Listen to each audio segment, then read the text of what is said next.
you doing, baby? Yeah, you okay? Nothing yet?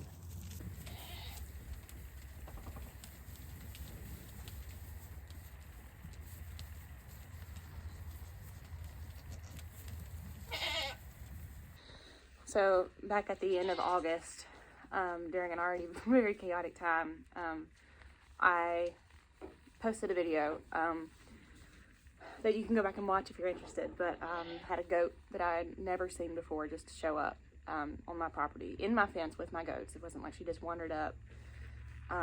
She was just in with my herd, and I'd never seen her before. This is a full-grown goat. And I had just, it was really weird because I think it was the very night before I had just videoed my Meet the Goats video. So I had just seen all of them. Excuse me, Marsha. So I had just seen all of them and like done a head count and videoed all of them up close and personal. And then this goat just showed up the next day. It was really, really strange. So the only theory that I can come up with, especially since nobody's claimed her, I posted about her and everything, is that at the time, people were not getting any money for goats. The rate for selling goats was really low. And these people must have just wanted her out of their lives and thought the best way to do that was just to dump her over my fence, which I don't understand that reasoning. And I think it's very odd and not good at all. But it just so happens that I'm the kind of person that if an animal comes under my care, under most circumstances, they're never going to leave my care again. So I named her Franny, and Franny has been doing great. She happens to be the same breed as my goats. She seemed to be in pretty good health. She was pretty skinny when she got here, but she's fattened up. But another thing that happened not long after I got Franny was that she got in with my bucks.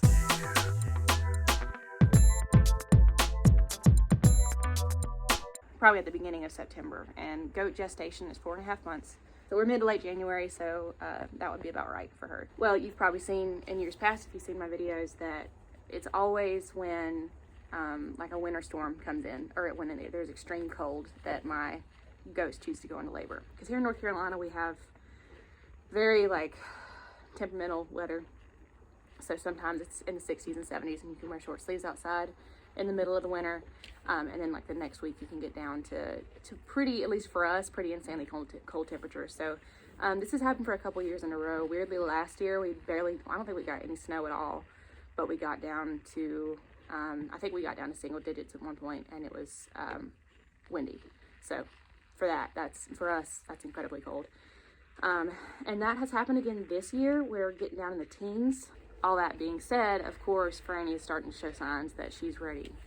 And getting ready to have babies, of course, this week, which I knew that was the case. We'll see whether it's actually within the bounds of this week or not, but she's bagging up, which that just means she's getting milk in, and that means babies are coming soon. And also I've been monitoring her, the ligaments around her tail. That's another thing I've learned how to do. And I'm not great at it, but I can tell when basically what you're just looking for is for things to get kind of loose and mushy back there on her rump. That means all of her muscles are kind of softening and loosening up so that she can birth a baby out of that canal. And it's sort of like allowing for that. And she seems to be headed that direction. Seems to be loosening up some. So I learned from last year, I mean, some of this is common sense, but I also just learned just how serious it is. Polly had twins, and Polly's a small goat, and she had twins, and they were very, very tiny because she's already little, and so fitting two babies in her womb means they had to be really little. So they were only a couple pounds each when they were born. Their names were Bonnie and Hazel, and I wasn't here. I missed the actual birth. Like I just hadn't checked the barn because again, it can happen really quickly sometimes. They got too cold for my comfort. I'll link the video in the description below. But I remember noticing that some of the fluid from their birth was like freezing on the ground already, and they had just been born. So it was really cold. I think it was in the 20s during the day.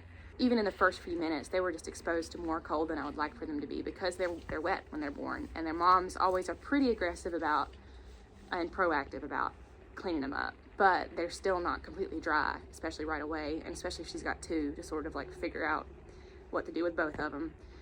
And so usually baby goats are like very strong and hardy and playing around like by the end of the first day almost.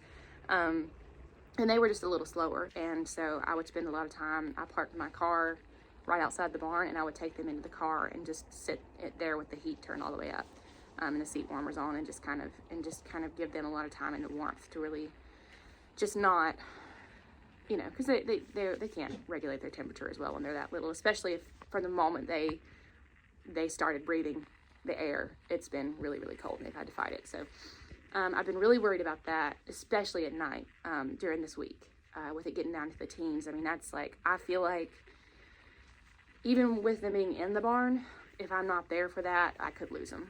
So it's a little bit weird because, you know, with my goats, a lot of times I know that if I'm not there, that's more my loss than theirs. Like, they've never needed me to like really do anything.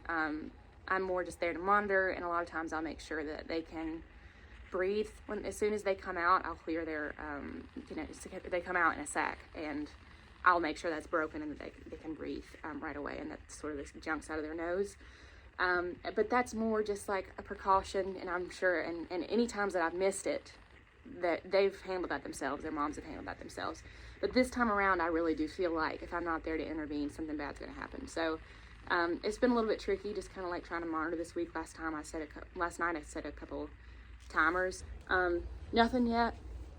She's still, I don't think she's in active labor yet, because she's still hanging with the herd pretty close. And then really what I've come to learn is until you are actively seeing fluid, they're not really like in that point where, okay, it's happening today. Like, so the two like telltale signs for me that have not failed me are they are really clearly standing apart from the herd, not just for a minute you caught them standing away from the herd, but like they are off doing their own thing and kind of staring off and looking weird. And then usually accompanying that or quickly following that, they actually have, like, you can tell there's activity back there.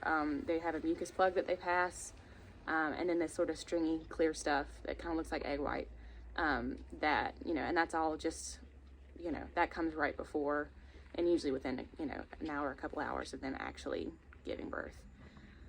So I want you to see this. Oh my God. Look at this boy. Yeah, are you curious as to where I'm staying? I'm like leaning on this and gesturing, and he's, I just got a head tilt from him, like, what are you doing? So cute. Anyway, she hasn't done either of those things. Keeping an eye. Gosh. That's Will. Hey, Buggy. Hey, Will. My little uniform. So she's fine. Last night I closed all the goats into the barn, because, I don't know, lately they've been kind of wanting to just hang out in the woods at night. And I would rather them be in the barn on a night like last night. Last night was in the teens again. And I have some damage in my barn right now. I had a very, very busy touring season all the way up until the end of the year. And this number of goats has been much harder on this barn than really I was kind of expecting. It's interesting because there's more than enough room for all of them, so it's not like on paper I'm over capacity. But these are strong, greedy little goats. And some of them are kind of, I said they're little. A couple of them are kind of big because they've got Nubian blood in them, a couple of them. And they have beat this barn up, and this is an oak barn, but it's old now. And so, like you can see right here, that's not supposed to happen. There's not supposed to be a gap there where they can stick their heads through. And that's actually big enough, that gap, that some of the goats can just jump right through. And that's, hey, you can walk around and come closer. That's not supposed to happen. There's supposed to be a board right there, but it's gotten, so a couple of my goats with horns, especially Marsha, was the one eating my hair earlier. She's just got all sorts of audacity, and she will butt the wall of the barn, this stall divider right here, because she wants to, either she's on this side and she's eating and doesn't want the other goats to like even peek in, or because she's on that side and really wants to be in here, and she will butt it and butt it and butt it. And she's strong enough, and with those horns and everything, that over time her and the other one's fighting back they've pulled that board out. And because the barn is made of oak, it's hard to tear up, but it's also hard to put back together when it does get torn up, because the wood is so hard that the nails bend when you're trying to hammer it in.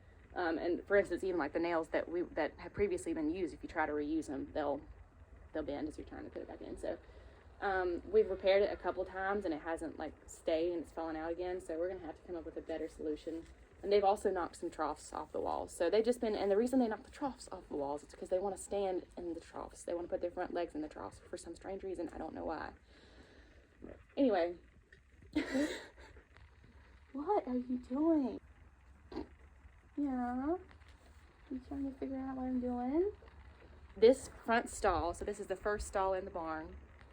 That's the tack room over there and where the milking stand is, and then this is the first stall. This is where I usually put moms, and I'll just put them there by themselves when I really feel like they're about to give birth. That way they can't wander off in the dark in the woods somewhere and give birth. I can't do that this year because Franny is little Houdini and loves to jump through that gap.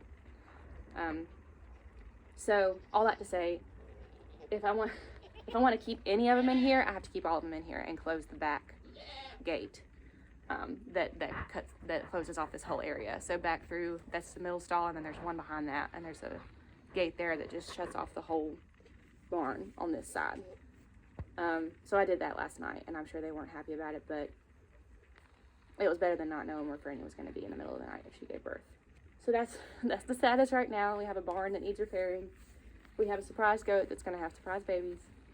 And we have some strange weather, strangely cold weather that we're working with. But we're doing good. We're working through it. Aren't we, Leroy? And Lily. Hi, baby. That, by the way, that's Franny talking. Franny is a talker. What is it? I'm going to check on her one more time before I go back in. I have to run some errands. Also, I want you to see Franny. First of all, this is another problem, and kind of a lesson I've learned is I was cleaning excuse you. I was cleaning out the barn earlier this year, and it was a lot of like half decomposed hay and some poop, and was cleaning it all out, and I thought it would be a great idea to throw it back behind the barn because that I thought that would be a great way to sort of mitigate some of the flooding, like not flooding, but it gets really waterlogged back behind the barn. It did not work like I was hoping it would. Instead of it absorbing like just pure hay or straw does, it was decomposed enough that it has held water instead and just become really mucky.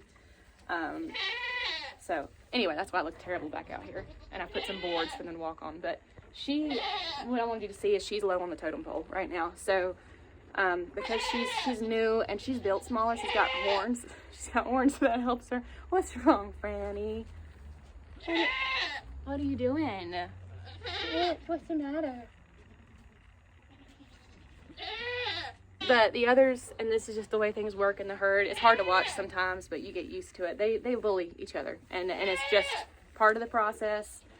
There's a hierarchy, and she is pretty low on the totem pole, so that's one of the other reasons why when I'm gonna shut them in more, because they'll force her out of the barn sometimes, not far, and she'll work her way back in, but that's where she ends up, and we don't want that. So Franny, and she's a little skittish too. I don't know if she got mistreated by the people who abandoned her. I mean, their act of abandoning her was mistreatment, but she does have a little scar on her forehead, so I don't know if she's a little scared of people. But, so she's a little bit hard to get a hold of sometimes, but it's okay. We're working on it. She is getting really mouthy all of a sudden. I don't know if she's laboring a little harder or what. We shall see. She's still not, like, in hard labor. We'll see. I still have to run these errands. But it's interesting that happened while we've been standing here. But she might just be mad. You just never know. But okay, I'm gonna go run these errands and come back, and so because I don't want to be gone for long. It would be, Franny, here's a personal favor you could do for me. I would like to work my shift tomorrow morning if you could just have the babies now or hold off one way or another. I need to know what you're thinking. Okay, thank you.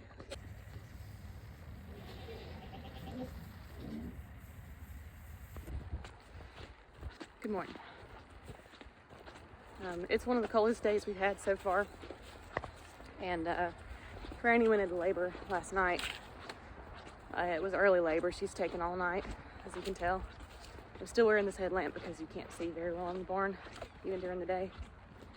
I want to be able to get up close and see what's going on. Graham, what we doing? She's taking her sweet time. Yeah, we noticed that she was acting weird about 12 hours ago. She's bedding down a lot. She's got a place kind of where she keeps laying in the corner. My big sign last night was I had just fed everybody and she went and laid down, which is like, you know, if you're a goat, you don't do that unless you're in labor. But she's, you know, I don't know, she's holding out, and she's not, the reason I'm not freaking out yet that it's been this long is that she's not, like, there's no babies, like, you know, about to come out but stuck or anything. She's just taking a lot of progress, so I'm gonna keep monitoring it. I was up every couple hours last night checking on her. Don't have anything yet, but we'll see. So Levon, who I'm gonna make a separate video about, but Levon, my cat that adopted me, has decided to jump on the pile of animals making my life chaotic right now and not show up on the coldest days of possibly the year, after very consistently coming to my house for almost 2 weeks straight every night. I'm furious at him. Yeah, if I'm honest, I'm really worried about him. I know he's okay. He's a Tom. So everybody that's had cats like this, they're telling me, listen, he's just out doing his thing, spreading the love around the neighborhood, and he'll be back. But that's just unacceptable. He made me love him. I bought him a crate and was going to keep him very warm on these awful, awful nights, and he didn't show. This is not good for my sanity. I've also, and this is probably obvious, I've never had cats before. My little brother is allergic. Not like dangerously allergic, but definitely it's uncomfortable for him. So, I mean, we never really had pets anyway growing up because we traveled, but we definitely couldn't have cats. I was around dogs a lot more than I was around cats. So dogs is kind of what I have ended up having. I was actually gonna get a cat. Well, I'll do this in a different video. Samantha, shut up. Go take a bath.